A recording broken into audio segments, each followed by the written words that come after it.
Hello everyone, welcome to another episode of Sports News Flash at 12. I am your weekend sports anchor, Miguel Mike Medina. I hope you guys are enjoying your weekend so far. And the best thing about January, if you're a sports fan, is that the NFL playoffs are here, wildcard weekend.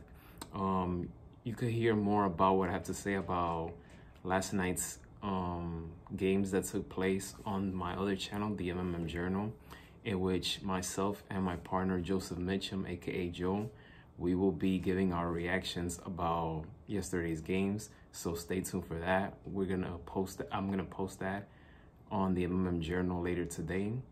But let's get started with some of the big topics of this week. The first one we're gonna go with is Carlos Correa. Finally, and I repeat finally, Carlos Correa will be staying somewhere he found a home, and this time he will be returning to a place that I feel was the best suitable for him, and I wanted him to stay there, and that team is the Minnesota Twins. After a failed physical with the San Francisco Giants and the New York Mets, everything worked out for the best and everything happened for a reason, and it was meant for Carlos Correa to spend the remaining years of his career in Minnesota.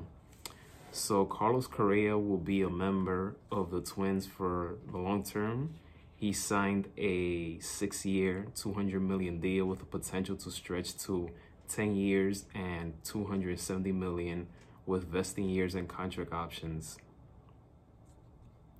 Agent Scott Boras said he had interest from 5 or 6 teams as negotiations with the Mets dragged, but his greatest focus was on the Twins, due to their presence on Correa's narrow list. And the Twins did everything they could to keep Correa, and they certainly did that. Correa passes physical. The Twins respect Correa's leadership, which could play a huge factor in why he will be sticking around for years to come.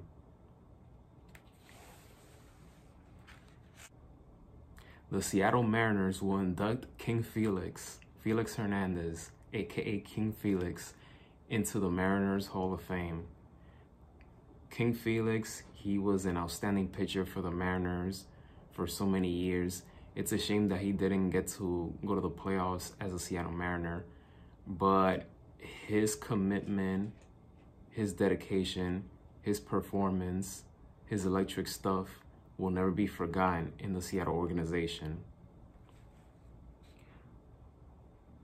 Felix Hernandez will be the 11th member enshrined into the Mariners Hall of Fame.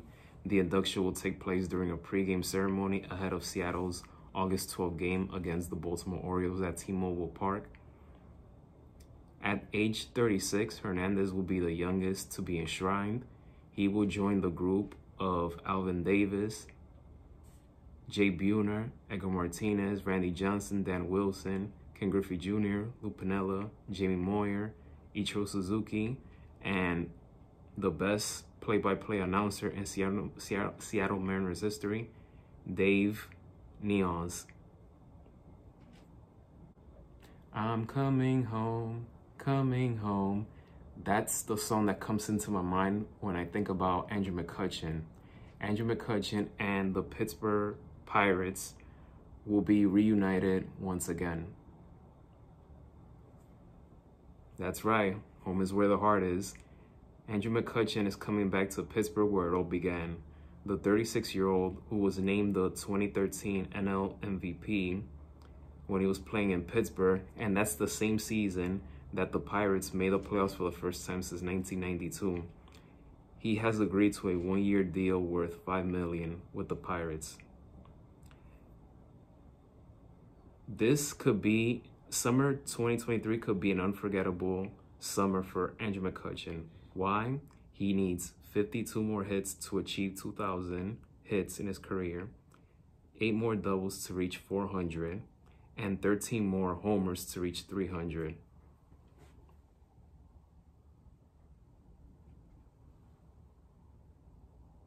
We're going to go into this commercial, but when we get back, we're going to talk about Dana White and the insane situation that he's going through, as well as Jack Hughes and his outstanding performance with the New Jersey Devils this season. So stay tuned, we'll be back after this.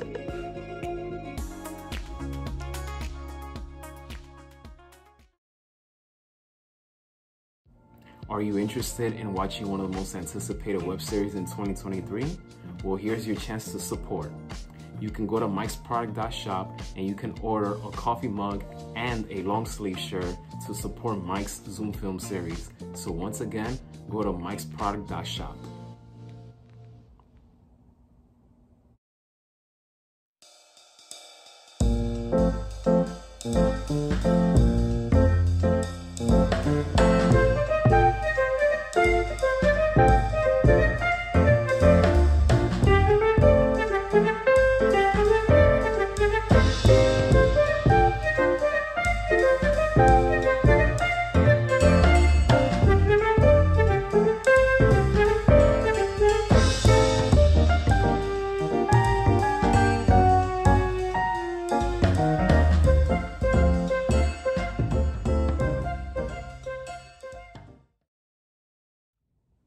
Welcome back to Sports News Flash at 12. Dana White, as many of you know, the UFC president, he did something that you cannot do as a man. Vice versa, man or woman should not be putting hands on each other. But when it comes to domestic violence, physical violence, verbal abuse and all that stuff, you can't be doing those things. And especially if you're a public figure, when we have the advance of technology, smartphones where anyone can record anything at any given moment, you have to be careful. But it's very important to control your anger. You gotta have inner peace with yourself, because fighting doesn't resolve anything. It doesn't. So it's better to talk things out. And if that person doesn't want to hear what you have to say, then you have to move on to the next person or find some sort of solution. But when it comes to putting your hands on someone, it doesn't matter if you're a man or a woman, that's something that is automatically crossing the line. You have to learn how to use your words, not your fist. And that's something that all of us, we have to take in consideration. UFC President Dana White said Wednesday at Media Day for UFC Vegas 67 that he will not step down from his position or be punished after being caught on video slapping his wife and at a nightclub during a New Year's Eve celebration in Cabo San Lucas, Mexico. White said on New Year's Day, he and his wife sent the video of the incident to their 3 children and held a family conversation about it. He said it was the first time he had ever touched a woman in anger and said his children know him best.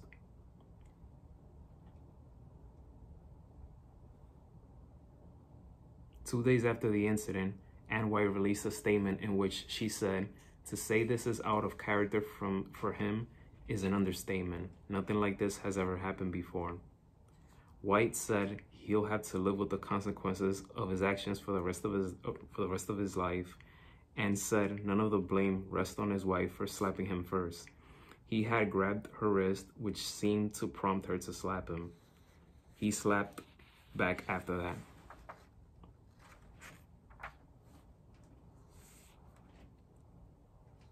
Hopefully this is the first and last time we hear this kind of news from Dana White, because not usually, but most of the time when we hear a man or woman saying that this is the first and only time that is going to happen, etc., it doesn't really turn out to be that way.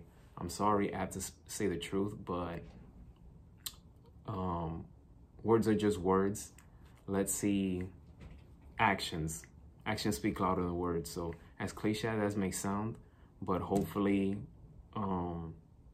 it doesn't happen again, because I am very against domestic violence, verbal abuse. I'm against that. So like I said, we got to learn how to control our anger, use more word, it tries to talk things out and not physically harm someone. So hopefully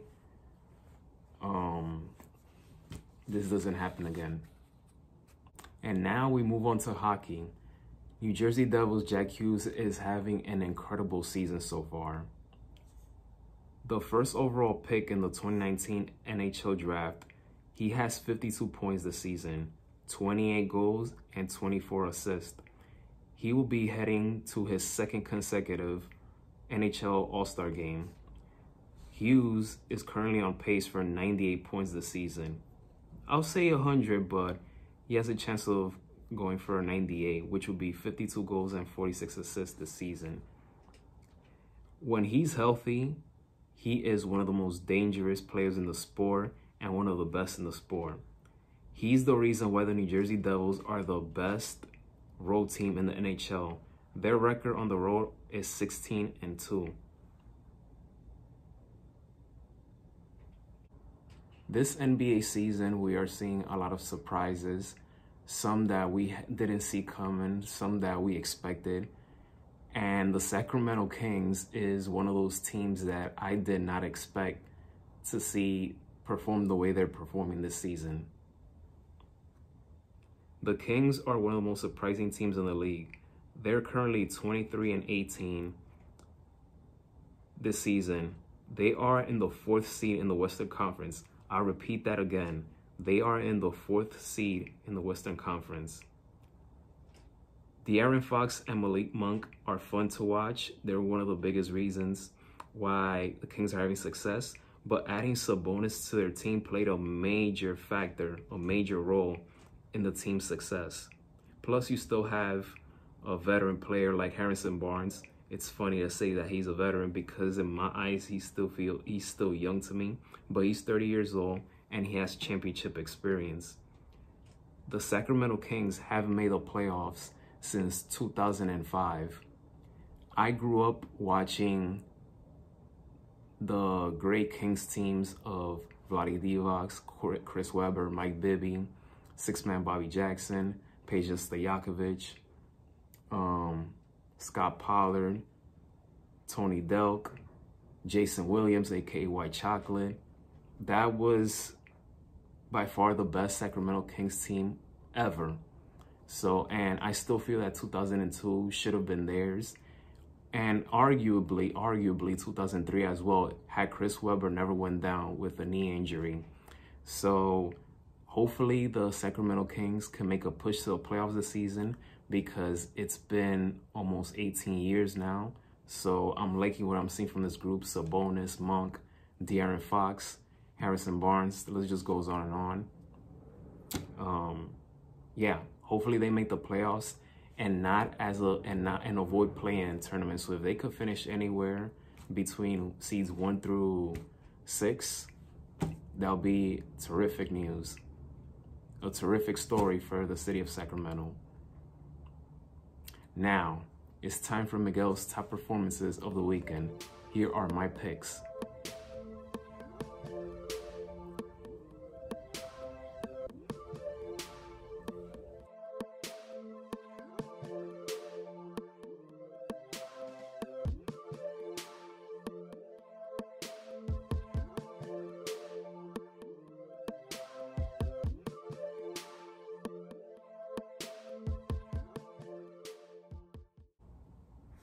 That does it for today's episode of Sports News Flash at 12. Thank you for watching. Make sure you hit that thumbs up, hit that subscribe button.